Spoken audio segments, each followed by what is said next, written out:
You just got to know where to look. It's all in the search terms and the investigation.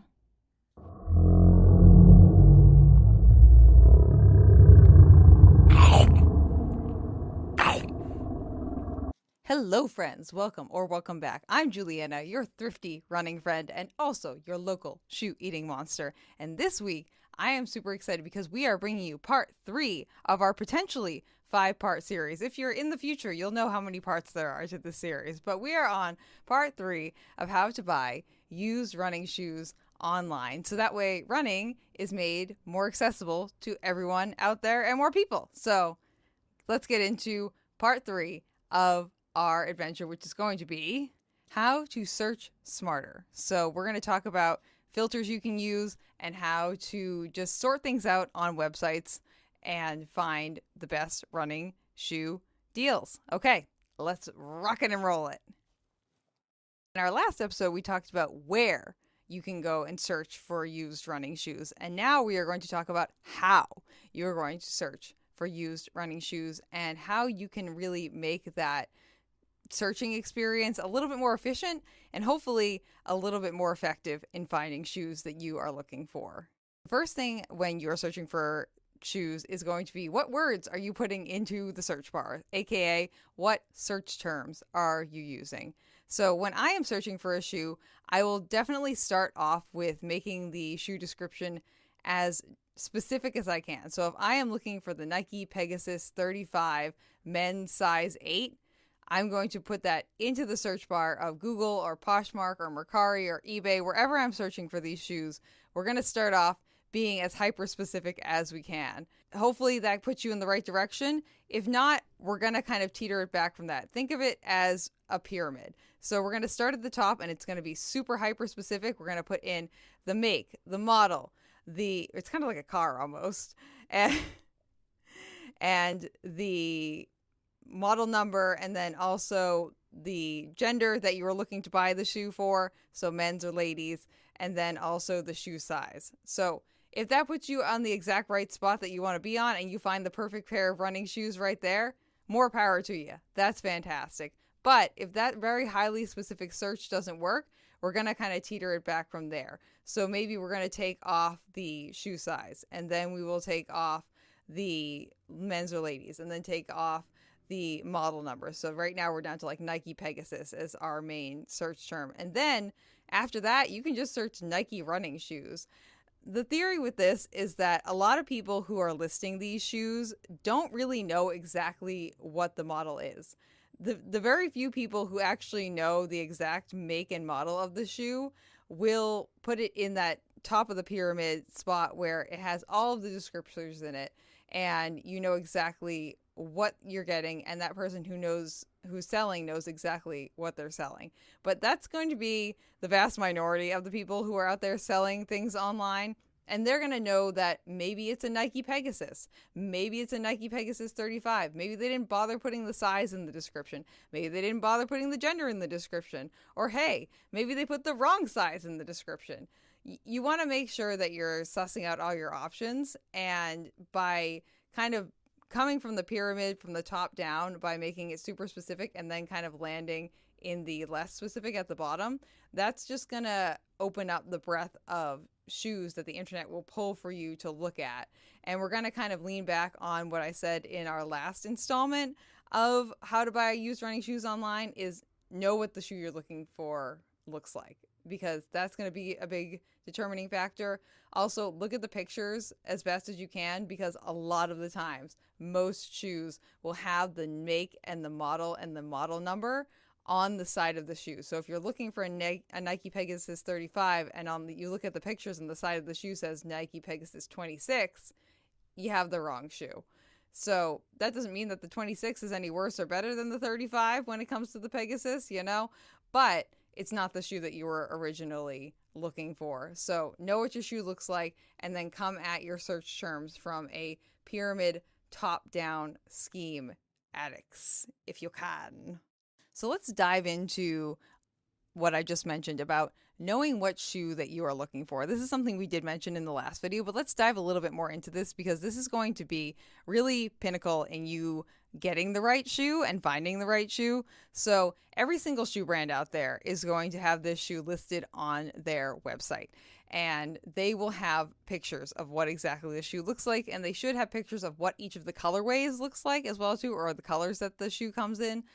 If you are looking for a very specific shoe, and this is just for the people who are looking for like a very specific shoe, if you want the Ultra Lone Peak 6, then you go on the Ultra website and you find pictures of the Ultra Lone Peak 6, and you can actually have that tab open while you are looking for shoes to make sure that, oh yeah, this is the shoe that I'm looking for. This is what the pattern of the tread on the bottom looks like. This is what the pattern on the side looks like.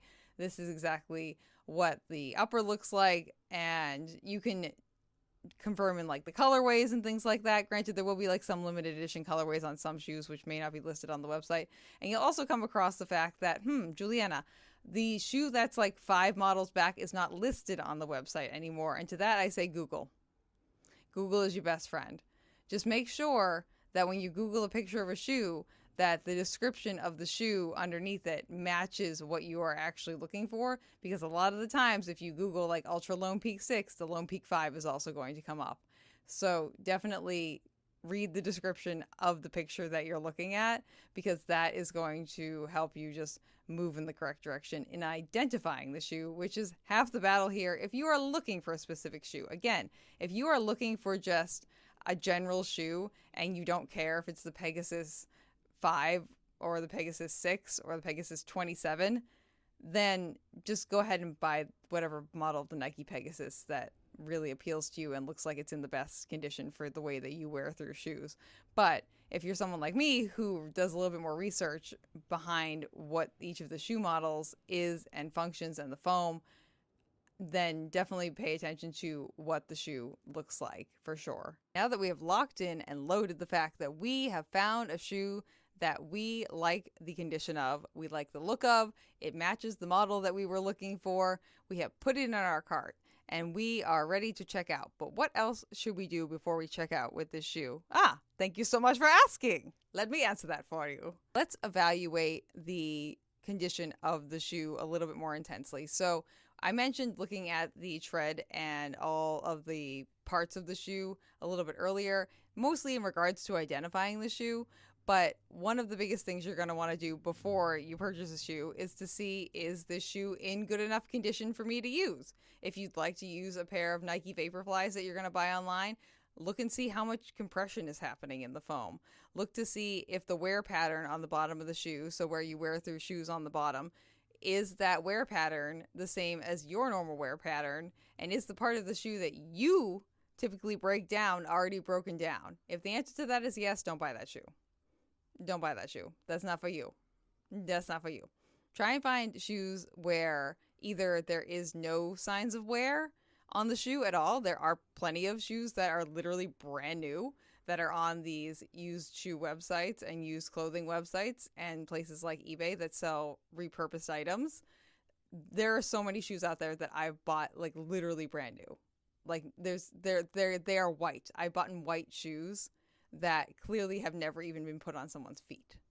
You can hide dirt in other colors, but it's really hard to hide dirt on white shoes. So we'll confirm in, have bought shoes that literally are brand new, which is great because I think I bought them at like a third or a fourth of the price what they were originally retailing for. So 2 thumbs up for that. Another thing to check for is midsole compression. So how much is the foam of the shoe compressing?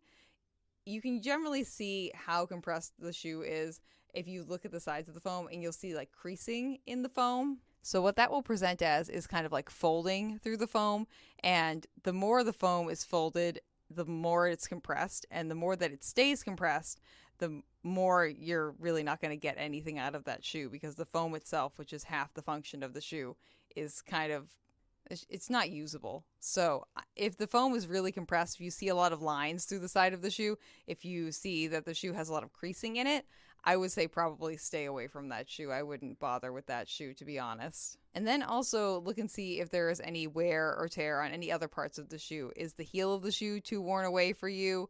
Is the tongue of the shoe like really destroyed? Is there something going on with the toe box that doesn't look like it's going to stand up much longer than the shoe has already kind of been worn for? So check out all the different parts of the shoe and any pictures of the shoe that you can find on the website. And then that will lead us into our last and final tip for finding shoes used online and how to search for them a little bit more effectively. So our last tip is going to be something that I know a lot of you are probably afraid to do, less so online than in person, and that's going to be ask the seller. You can ask the person who is selling the shoes questions. I know, groundbreaking. Who would have ever thought of that? But all of the websites that I've mentioned in other episodes, including Poshmark and Mercari and eBay, all have functions where you can either directly message the seller or comment on the item. And you can ask people to take more pictures of the item. If you want to see what the tread on the bottom of the shoe looks like and they didn't list it as a picture, ask them. If you want to see what the side of the shoe looks like because you're someone who kind of like hits their feet in a funny way when they run and you need to know what that looks like, ask them. If you're someone who wants to see what the compression on the side of and the foam on the side of the shoe looks like before you purchase the shoe and they don't have a good picture of that, ask them. Ask them to share photos of the shoes. Ask them questions if you have them. And I would hope that from watching these videos, and hopefully you have watched the other two already, you have a good way of figuring out which questions it is that you should be asking these people and how to best find out information about what the condition of the shoe is. And if you don't know what to do, one, go back and watch the first two videos as part of our How to Buy Used Shoes Online series. And two, you can send me a DM. I'll help you figure it out. If you have any questions, you can just let me know. Like, I'm very accessible for the most part. So I'm happy to help people out, especially if it's just like a quick question. Like, hey, Juliana, like I need help finding out how to ask this question to this person. Sure. Cool. Great. Love it. Some good examples of questions to ask on top of asking for pictures could be, how many miles are on this shoe? Is this shoe in a house that has dogs or was a smoking home? Because that can be important if you have allergies. Also, you should ask maybe how many miles are on the shoe, and then ask, are these shoes machine washed? What could happen? Because if you machine wash shoes, sometimes they shrink. Ask questions. Ask questions. Ask questions. Ask questions to these people. That's why that function is there on the app. Hopefully this episode helped all of you get a little bit more information on how to search in a savvy way for running shoes online. And hopefully this series is helping people kind of realize that they don't have to pay a minimum of $140 to get access into the running world and walking world in a way that is both beneficial and effective to their health and their wallet. Because my whole goal with this series is to make running and walking more accessible to everyone. And so everyone feels welcome in the space. No matter what your income is, who you are, how you identify, you're valid, you're awesome, and you're killing it. Don't forget to like and subscribe if you've made it this far, friends. That really, really makes my day when I see someone subscribe to the YouTube channel and the podcast. And if you're watching on YouTube, comment below if you have any like go-to questions to ask people or things that you're looking for when you're searching for a used running shoe. And we will see you next time on part 4 of how to buy used running shoes online. Until next time, I will see you on the next episode of Shoe Eating Monster. Thank you for listening to this episode of Run Up. This podcast is edited, hosted, and produced by me, Juliana Coughlin. Brought to you in part by the Falmouth Running Club and the Falmouth Community TV station. If you'd like to connect with us, you can find us on Instagram and on TikTok at RunAPod, and you can send us an email at runapod@gmail.com. And our original theme music was brought to you by the one and the only wonderful Jeffrey Hutton. And keep up the great work. I'm proud of you.